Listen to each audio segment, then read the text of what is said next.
Hello learners. तो आज इस वीडियो में हम लोग जानेंगे मॉडर्न इंग्लिश के बारे में, जो कि है चैप्टर 5 और ये स्टोरी ऑफ इंग्लिश है बिहार बोर्ड 11th और 12th दोनों के लिए। वैसे ये मेनली जो है 12th के लिए कहा जाता है।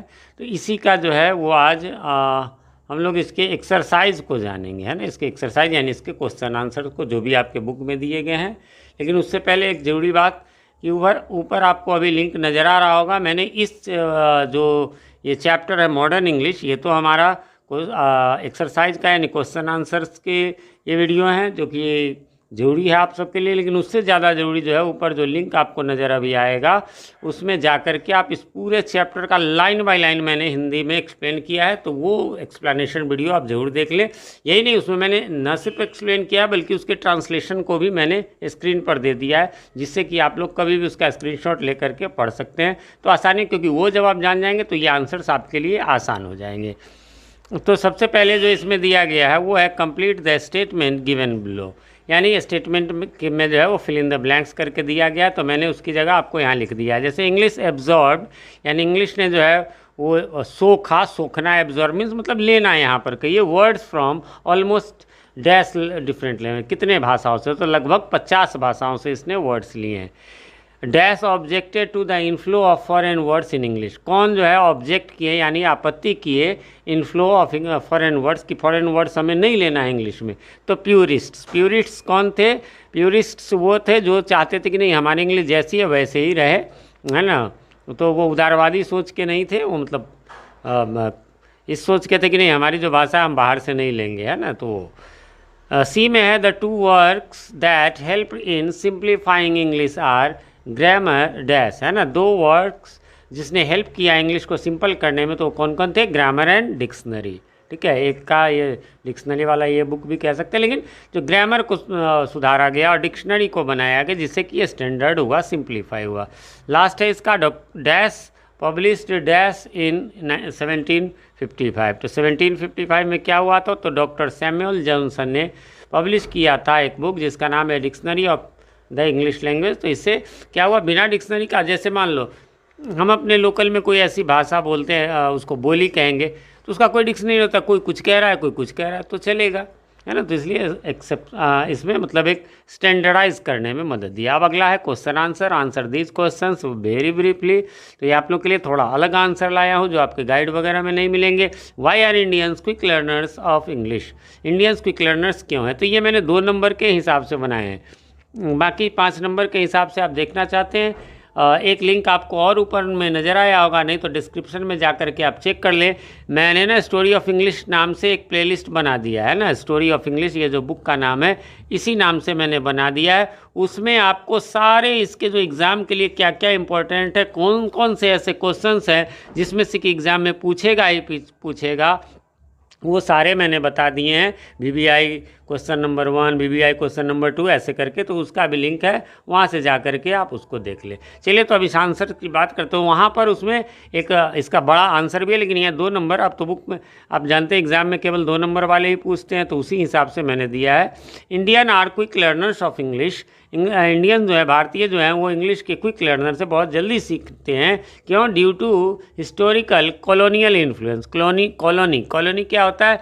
जो इंडिया को या ऐसे जितने भी देशों को जो है वो अंग्रेज़ों ने गुलाम बनाया था, वो सबको कॉलोनी, एक्चुअली वो कॉलोनी बनाया था, हम सिंपल भाषा में उसको कहते हैं गुलाम, बट वो कॉलोनी बनाया था। तो ये एक है। दूसरा, and the importance of English in education and employment, और दूसरा ये है कि एजुकेशन में और रोज़गार में इसका बड़ा स्थान है, इसलिए भारतीय लोग जल्दी सीखते हैं इंग्लिश।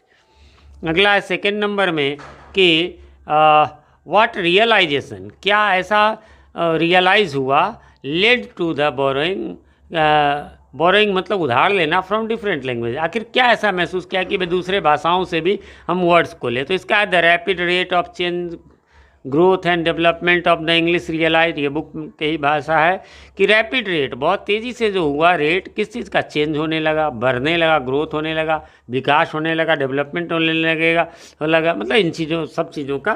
तो इससे इंग्लिश ने रियलाइज़ किया दैट दियर वोकेबलरी, कि उनका शब्द भंडार जो है लैक्ड द वर्ड्स, नए नए वर्ड्स। अभी कोरोना आया तो हम लोग बहुत सारे मास्क है, सैनिटाइजर है, ये सब वर्ड हमने सीखा, ठीक है ये पहले से थे, बट हमारे नज़र में आए ना, नई बीमारी थी तो हमें वो वर्ड्स को सीखने पड़े।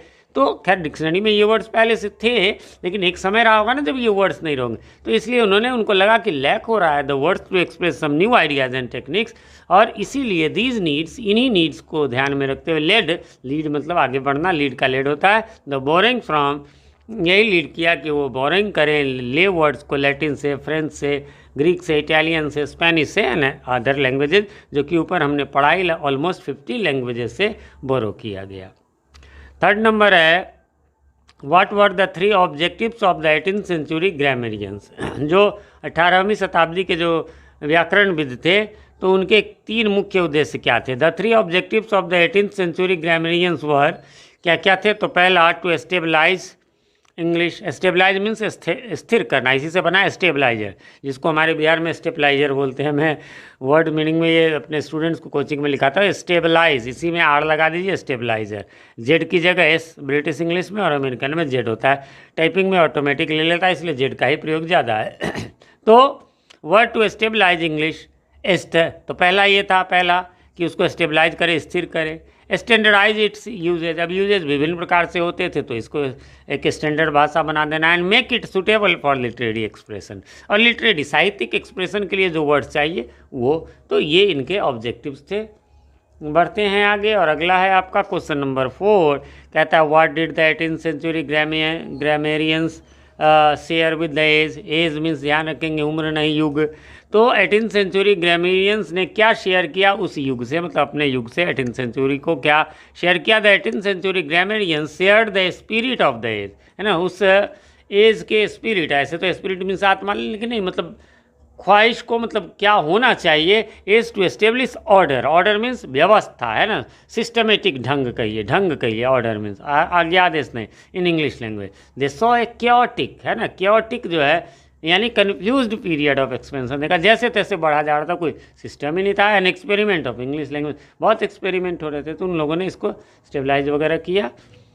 लास्ट है आपका, और वो है what did the 18th century grammarians think about their role. तो 18th सेंचुरी के जो ग्रामेरियंस थे उन्होंने अपने रोल के बारे में क्या सोचा। तो कहता है the 18th century grammarians saw their role as a guardians of the language purity clarity, है ना, यानी 18th सेंचुरी ग्रामेरियंस जो थे उन्होंने अपने आप को गार्डियन समझा, मतलब अभिभावक समझा, किस चीज़ का, लैंग्वेज की प्योरिटी बनाए रखने के लिए, उसकी क्लियरिटी बनाए रखने के लिए, aiming to refine and improve English, कि रिफाइन करें, मतलब इसमें कुछ गड़बड़ है तो उसको हटा। जैसे बहुत सारे वर्ड्स आप पोएम वगैरह में 12 के पढ़ते होंगे, है ना, तो बहुत सारे sweetest club I do not go में GOE है, ई का कोई यूज़ नहीं है, तो बहुत सारा रिफाइन क्या ये है कि कुछ चीज़ें रह गई, जैसे प्रोग्राम में PROGRAMME, तो यहाँ पर ME जो लास्ट में उसका कोई यूज़ नहीं, तो रिफाइन किया, उसको इम्प्रूव किया जितना संभव था। बाकी वो तो बाद में और सोचा अमेरिकन ने, तो अमेरिका में PROGRAM चलता है। तो फ्रेंड्स इस प्रकार से यहाँ पर ये जो है समाप्त हो गया। मेरा नाम प्रभात कुमार सिंह है और अभी आप हमारा चैनल PK मंत्रा इंग्लिश क्लासेस देख रहे थे। वीडियो हमारा पसंद आए तो लाइक करें, और कैसा लगा हमारा वीडियो ये कमेंट करके भी बताएं। चैनल पे नए हैं, चैनल को सब्सक्राइब नहीं किया है तो इसे अभी सब्सक्राइब कर लें, और साथ में नोटिफिकेशन बेल में ऑल को प्रेस कर दें, क्योंकि हमारे चैनल पर आपको मिलेगा बिहार बोर्ड के 11th और 12th का कंप्लीट इंग्लिश का सॉल्यूशन। इसके अलावा CBSE के क्लासेस 7, 8, 9, 10, 11 और 12 का जो है कंप्लीट सॉल्यूशन भी आपको मिलेगा।